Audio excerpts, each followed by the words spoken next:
Oke, teman-teman, setelah sebelumnya kita sudah menginstal WSL atau Windows Subsystem Linux dengan distro Ubuntu. Kali ini kita akan belajar untuk menginstal yang namanya CasaOS.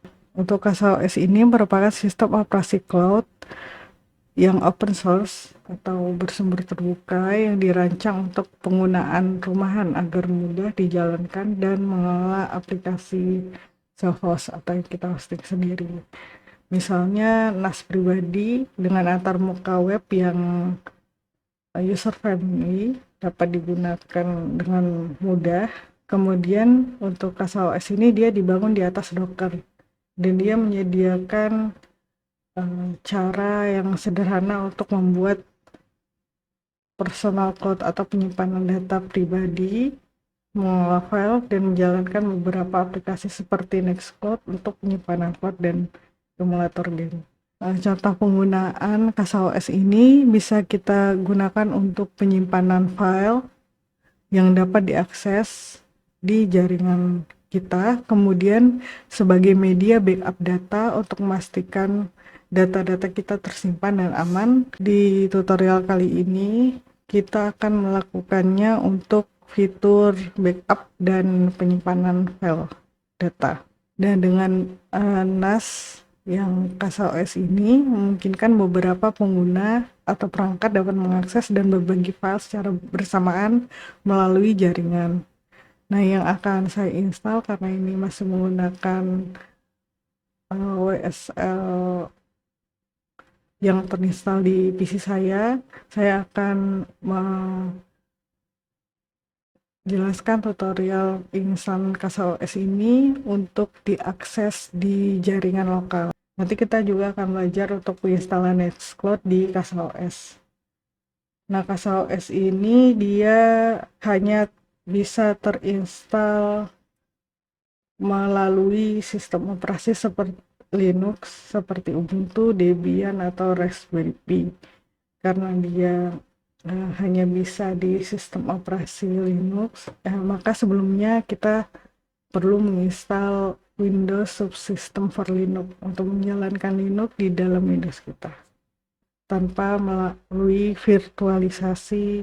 Nah, untuk keunggulan CasaOS ini yang pertama mudah digunakan, dia menyediakan juga antarmuka grafis yang berbasis web dan sangat user friendly sekali bagi pengguna awam tanpa perlu pengetahuan mendalam tentang manajemen server ataupun Docker. Dan aplikasi-aplikasi yang bisa kita install di dalam CasaOS ini menggunakan Docker sebagai dasar atau base-nya yang memungkinkan kita untuk menginstal dan mengolah aplikasi melalui toko aplikasi yang tersedia di CasaOS. Ini contoh demonya ya. Kita bisa lihat demonya di sini nih. Demo, metode demo CasaOS.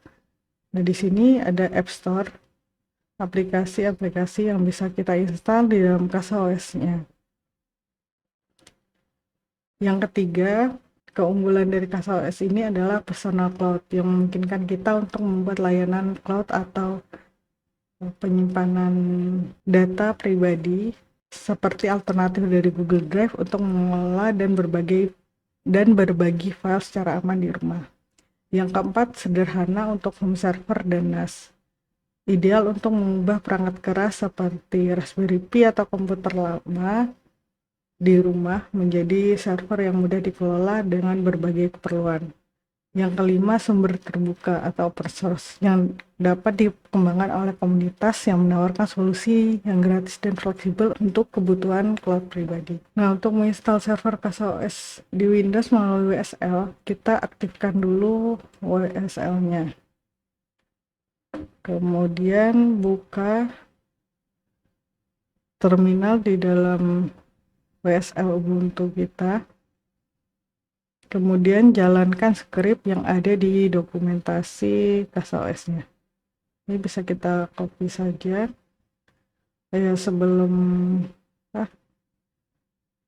Sebelum melakukan instalasi, kita bisa melakukan update terlebih dahulu dengan menjalankan perintah sudo apt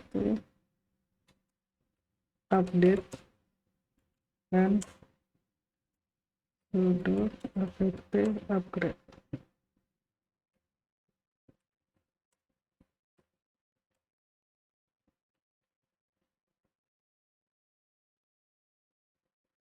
Dan pastikan teman-teman terkoneksi dengan internet ya, agar instalasi dan update-nya bisa jalan. Kita tunggu.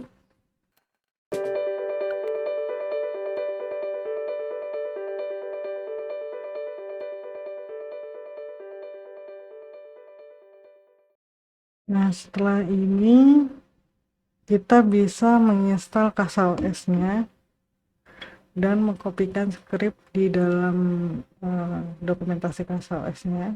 Kita copy, kita paste di sini, kemudian enter.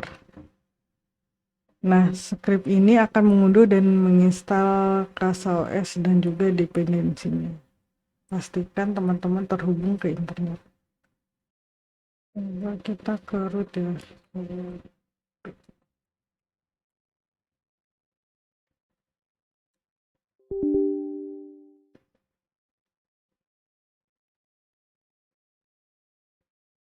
Kita mesti ke root dulu, kemudian ketikkan yang ada di CasaOS tadi.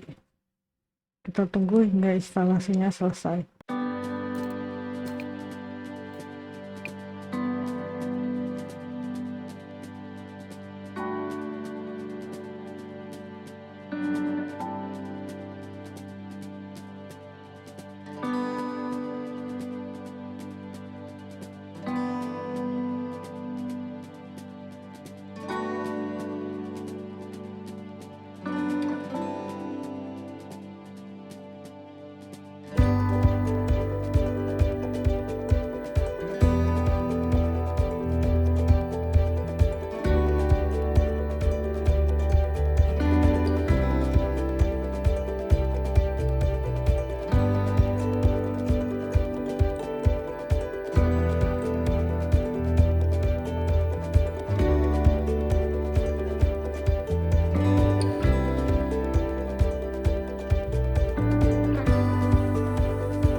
Sampai sini teman-teman sudah berhasil melakukan instalasi di CasaOS. Untuk mengaksesnya, kita coba akses ini ya. Nah, akan muncul dia selamat datang di CasaOS. Kita bisa membuat akun baru, teman-teman bisa klik lanjut. Kemudian kita bisa masukkan nama penggunanya. Kemudian masukkan sandi, buat. Oke, nah sampai sini teman-teman sudah berhasil melakukan instalasi di CasaOS-nya di dalam WSL Ubuntu. Oke, sampai sini dulu untuk video tutorial kali ini. Di video selanjutnya kita akan belajar untuk melakukan mirroring IP address agar IP di CasaOS dan juga IP statis yang nanti kita buat di dalam PC itu sama dengan IP di CasaOS-nya. Kemudian di video berikutnya lagi kita akan belajar untuk melakukan instalasi Nextcloud yang berfungsi untuk melakukan sharing file atau folder dan melakukan penyimpanan berbasis cloud di dalam CasaOS kita menggunakan Nextcloud. Oke, sampai sini dulu video tutorial kali ini. Selamat belajar teman-teman dan terima kasih.